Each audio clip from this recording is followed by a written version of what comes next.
Go to Laura Ingraham, because she's cracking me up. She's filling in for Bill O'Reilly, and she's going to take on this issue of Meghan McCain and her calling her fat. And she says she didn't do it. She's going to explain it here. I'm left a little unconvinced. Well, check it out for yourself. How the left-wing smear machine is using Meghan McCain to demonize conservatives. That's the subject of this evening's Talking Points memo. Meghan McCain only became a Republican on Father's Day, but she's now the darling of the left ever since she became a willing accomplice in their attacks against the right.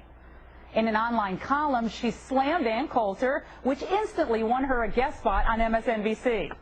On air, Ms. McCain advised the GOP that in order to grow, it needed to become more moderate. Excuse me.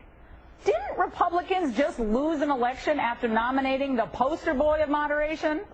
How could anyone, least of all Ms. McCain, make the case that what we need now is someone even more moderate than her father? But she never makes the case. She only deals in vague generalities. So, on my radio show last Thursday, we played snippets of Ms. McCain's appearance on The Rachel Maddow Show, interspersed with my satirical impression of Ms. McCain. I was going to get that role in the real world, but then I realized that, well, they don't like plus-size models. They only like the women who look a certain way. And on this 50th anniversary of Barbie, I really have something to say. Let the record show. I never called Meghan McCain fat. She isn't. And as I have repeatedly said on my radio show and on Fox, she is an attractive young woman. If that throwaway comic line highlighted anything, it was Hollywood's obsession with stick figure women, something I have railed against on my own show for years. To suggest that I judge the merit of a political argument based on physical appearance is patently absurd. This contrived flap isn't about me or Ms. McCain. It's just another left-wing attempt to silence any criticism of the liberal agenda. In recent weeks, they've tried to demonize Rush Limbaugh, Rick Santelli, Jim Cramer, Ann Coulter, and now me. Oh, look at me, Daddy, look at me. I'm just as relevant as all those people. Hey. Who's talking about you? Okay? I mean, you're the one who brought this up by throwing crap against her. You call Meghan McCain a useful idiot. When she wasn't talking about you, she was talking about Ann Coulter. But you need to get in the middle of it and be like, look at me. Can somebody say something about me? Okay, all right, Laura, you want us to say something about you? Anna, you want to let her have it? Sorry, and she's such a liar, too. She's like, I didn't even suggest that she's overweight. Yeah, you did. You called her plus size. What do you think that is? You think plus size isn't indicating that someone's overweight? No, Anna. She's so dumb. To be fair, she didn't call her fat. She might have called her a whale. She might have said she had a lot of blubber on her, that she was plus size and overweight, but technically, she didn't call her fat. I mean, what the hell? Anna's exactly. What the hell does plus size mean? Well, you just played the tape. We heard it with our own ears. Who are you kidding, right? And then you made fun of her for being like a Barbie doll or whatever, or being empty like a Barbie, and then you say, no, that was actually a criticism of liberal Hollywood. Get out of here, man. Who are you selling that crap to? The idiots on Fox? Oh, right, you are.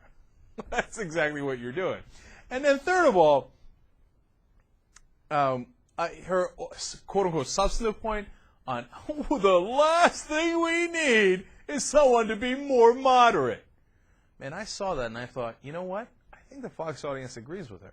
And I think a lot of the conservatives, I know a lot of everybody writing on the web, all the talk show hosts on TV and radio, they're all absolutely convinced that they need to be more extreme, not more moderate. And they say being more moderate is a terrible idea. And having seen this, man, I keep saying this, and I keep being right, to be perfectly honest with you. I said it before 2006, I said it before 2008, and I thought there was some chance they were going to turn it around after they got their ass handed to them so badly in those two elections. But no, they're cruising for an even bigger bruising. They're going to get their ass handed to them if they keep listening to people like Laura Ingraham. She thinks the answer now is to be more conservative. And they think, oh, no, John McCain, he was a softie. He ran so far right during the election, it was insane. Now, is John McCain that far right? You know, I'm not sure. I can't tell who the hell John McCain is. He's all over the place, you know, depending on which campaign he's running, right? But my guess is that he's actually not as hard right-wing as he ran the election on. But when he ran the election, what was he soft on? What was he moderate on? I can't name a damn thing he was moderate on. So, you know what? Look, I'll literally, and they might not want this help. They might be amused by the idea that I'm trying to help them, but I've literally been trying to help them get back to a more sensible position, man. But you know what? I don't know why I'm trying. All right, have at it, Hoss. Go further to the right. See what happens. You're going to get brutalized in 2010. You are.